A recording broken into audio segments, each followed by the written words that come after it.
Hi everyone, my name is Sarah Mari.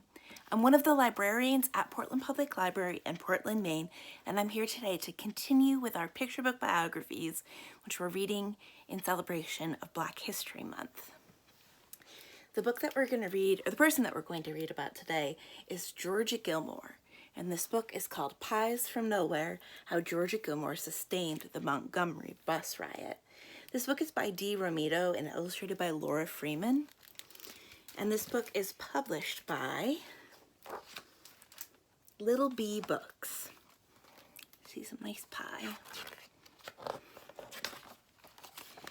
When Georgia Gilmore was a young girl, she lived on a farm in Alabama, where she fed pigs and milked cows. Georgia did her best to listen to what her mother taught her. Think twice before doing anything you might regret, and never ever hate anyone. Georgia grew up and soon had a family of her own. She did plenty of cooking along the way, and when it was time for something sweet, she knew just what to do. She'd blend sugar and butter in a bowl to get her homemade pound cake started, and then add tea bags to a pot of water for a new batch of sweet tea. Georgia was a cook at the National Lunch Company in downtown Montgomery, Alabama. Because of segregation laws, the restaurant counter was separated into two sections, one side for white customers and one side for black customers. Georgia knew it was wrong, but this was the way that things had always been. On December 1st, 1955, Georgia was working in the restaurant when the news alert came over the radio.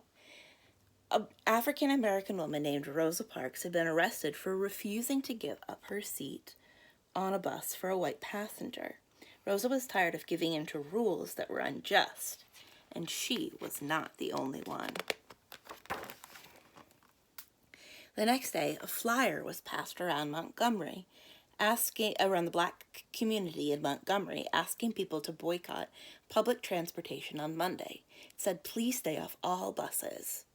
Georgia watched as buses drove down the street, one after another. Empty, empty, empty. Because she'd been treated poorly by the driver so many times before, Georgia hadn't ridden the buses for 2 months. Still, she wanted to be a part of the movement that she now saw growing. Not long after, she went to Holt Street Baptist Church to hear Dr. Martin Luther King Jr. speak. The church was full. The crowd overflowed into the street outside. Large speakers had been set up so everyone could hear. Dr. King spoke about doing good things for one another. He talked about freedom, unity, equality. We are determined here in Montgomery to work and fight until justice runs down like water and righteousness like a mighty stream. Those were things that Georgia believed in, and she was willing to fight for them. So Georgia decided to help the best way she knew how. She worked with a group of women, and together they purchased the supplies they need: bread, lettuce, and chickens. And then they went off to cook. The women brought food to the meeting that followed at the church. They sold sandwiches, and they sold dinners in the neighborhood. As the bus boycotters walked and walked, Georgia cooked, and boy did the people of Montgomery love her food. Georgia's group donated the profits from their sales to the Montgomery Improvement Association, which helped fund the boycott. But if anyone had found out that these women were involved, they could have lost their jobs. So Georgia ran the operation, and the other women acted as secret helpers. "See, this way I figure it. People always had to eat, so I made the pies," said Georgia. The women sold baked goods to local stores, groceries, laundromats, and beauty shops, and people paid in cash so they wouldn't be connected to aiding the boycott. Sweet potato pie, peach pie, red velvet cake, 7-Up cake. Only Georgia knew who baked them, and only Georgia knew who bought them.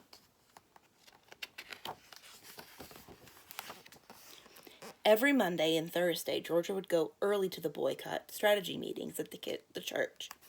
She'd walk up to the collection plate and announce how much her group was contributing. There was cheering, there was clapping, there was foot stomping. But whenever people asked her where the money came from, she remembered her promise to keep it a secret. It came from nowhere, she said. Because of this, her brave group of women bakers became known as the Club from Nowhere. The club had not only raised enough to purchase gas for the carpool system that had been set up for the boycott, but they were also able to buy station wagons to aid the effort and help get people where they needed to go. But Montgomery didn't want their buses continuing to lose money, so the city did what they could to stop protesters in their efforts. Dr. King and 89 others were arrested for their roles in the boycott, and Georgia was called to speak in court about an instance when a bus driver had mistreated her. After she had already paid, the driver demanded her to get off and enter through the back of the bus. When I reached the back door and was about to get on, he shut the back door and pulled off, and I didn't even ride the bus after paying my fare.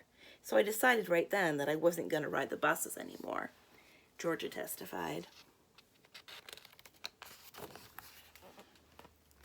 Georgia knew she was doing the right thing by standing up for her fellow protesters, but the news of the trial spread across the country like wildfire. When the National Lunch Company found out she was part of the boycott, she was fired from her job. Georgia was unemployed and raising 6 children on her own. She needed to find a new way to support her family. Dr. King encouraged her to start her own business. "All these years you've worked for someone else. Now it's time you worked for yourself," he said. He helped her improve her kitchen in her home, and Georgia got new pots and pans and cooking supplies. Word soon got around, and people came to eat at Georgia's. When they came to her house for a meal, they would eat wherever they could find a seat, and if they couldn't find a seat, they would eat standing up. Georgia loved to talk and joke with her customers and friends. Soon enough, there were long lines to get a meal cooked by her. People ordered meals for delivery, too. Georgia was making hundreds of lunches each day. She packed up fried chicken, black-eyed peas with okra, fresh corn muffins, and apple pie, and sent her kids out to deliver them. If you were lucky, you might even get her homemade mac and cheese.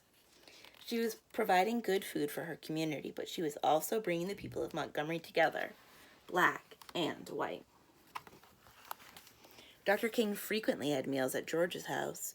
Because she was a big woman with a big personality, he lovingly called her Tiny. And because civil rights leaders knew they could trust Georgia, her home became an important place for secret meetings. "I just serve 'em and let 'em talk," she'd say.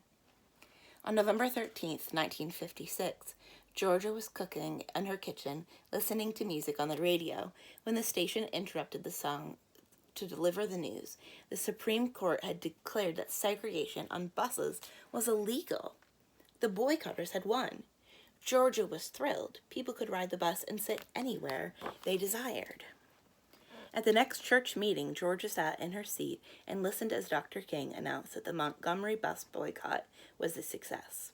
"We don't have to walk no more," said Georgia. "Even before Martin Luther King Jr. got up there and told us it was over. We knew it was over, and we knew we had won. Still, there would be more battles to fight, so Georgia Gilmore kept right on cooking." In the back here we have some sources. The authors know more about Georgia Gilmore, and there's also these beautiful end pages that include a recipe for Georgia Gilmore's homemade pound cake. We've been reading about Georgia Gilmore. Sometimes it can seem like we can't do anything to help, but even small things help. So there was the big bus boycott that was going on. And even though Georgia Gilmore wasn't avoiding taking the buses, since she wasn't doing that anyway, she was able to help by making pies. There's always a way that you can help out. You just have to figure out how to use your special talents and your special skills. I hope you enjoyed learning about Georgia Gilmore and this book, Pies from Nowhere. Once again, my name is Sarah Mari. I'm one of the librarians at Portland Public Library in Portland, Maine. Thanks for listening, and I'll see you again soon.